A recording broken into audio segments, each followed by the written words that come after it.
జగన్ రెడ్డికి వీర విధేయుడైన AP intelligence మాజీ chief PSR Anjaneyulu పెద్ద స్కెచ్చే వేశారని తెలుస్తోంది. గత 2-3 సంవత్సరాలుగా ఒక ఎయిమ్తో ముందుకు వెళ్తోన్న పిఎస్ఆర్ కాలం కలిసొస్తే పదవులు ఎంజాయ్ చేయాలన్న కోరికతో ఉన్నారు. ఏ విషయాన్ని ఇంతవరకు పైకి చెప్పని కారణంగా పిఎస్ఆర్ ఆంజనేయులు మనసులో ఏముందో ఎవ్వరికీ అంతు చిక్కడం లేదు. జైలుకు వెళ్లాలని ఆయన ఎందుకు అనుకున్నారో కూడా అర్థం కావటం లేదని పోలీసు వర్గాల్లో పెద్ద ఎత్తున చర్చ జరుగుతోంది. ముంబై నటి కాదంబరి జత్వానీ ఫిర్యాదు మేరకు 3 ఐపీఎస్ అధికారులపై కేసు నమోదైంది. పిఎస్ఆర్ ఆంజనేయులు మినహా మిగిలిన 2 ఐపీఎస్ అధికారులు హైకోర్టు నుంచి ముందస్తు బెయిల్ పొందారు. పిఎస్ఆర్ కు ముందస్తు బెయిల్ రావటం కూడా కష్టమేమీ కాదని న్యాయవాద వర్గాలు అంటున్నాయి. అయినా ఆయన మనసులో ఏదో వ్యూహం పెట్టుకుని మరీ యాంటిసిపేటరీ బెయిల్ తీసుకోకుండా అరెస్టు చేసేంత వరకు సస్పెండ్ అయి హైదరాబాద్ మహానగరంలో టైంపాస్ చేశారు. జత్వానీ కేసులో అరెస్ట్ అయిన తర్వాత కూడా ఆయన చాలా రిలాక్స్ గా ఉన్నారు. తన కేసును న్యాయవాదులతో కలిసి తాను కూడా వాదించుకున్నారు. జైలుకు వెళ్లి రావాలని అనుకున్నట్టు తనను అరెస్ట్ చేసిన సిఐడి అధికారులతో అన్నట్టుగా వార్తలొచ్చాయి.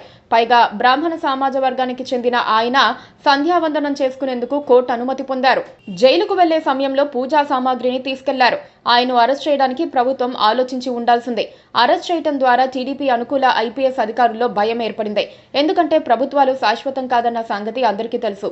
ఇదే సంప్రదాయాన్ని రానున్న రోజుల్లో పాలకులు అనుసరిస్తే ఇక ఉన్నత హోదాల్లో ఉన్నోళ్లు ఉద్యోగాలు చేయటం ఎలా అనే చర్చ ఆయా వర్గాల్లో విస్తృతంగా సాగుతోంది.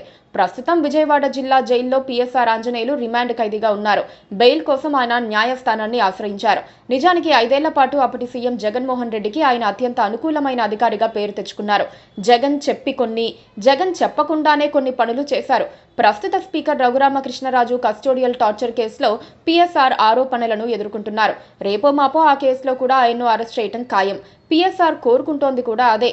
జగన్ దగ్గర ఫుల్ మార్క్స్ కొట్టేయాలన్నది పిఎస్ఆర్ ఆలోచన. తన కోసం జైలుకు వెళ్లాడన్న సింపతిని జగన్ దగ్గర పొందే ప్రయత్నంలో ఉన్నారు.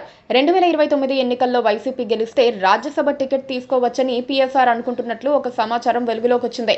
అసలు ఎమ్మెల్యే లేదా ఎమ్మెల్సీ అయిపోయి మంత్రి కావాలన్న కోరిక ఉందని, ఆ పని కుదరకపోతే రాజ్యసభ తీసుకోవాలని ఆయన అనుకుంటున్నారు. దానికి ఒక గట్టి లెక్క కూడా ఉంది. ఆంధ్రప్రదేశ్లో బ్రాహ్మణ సామాజిక వర్గానికి సరైన నాయకుడు లేడు. కోన రఘుపతి, మల్లాది విష్ణు లాంటి నాయకులు ఫేడౌట్ అయిపోయారు.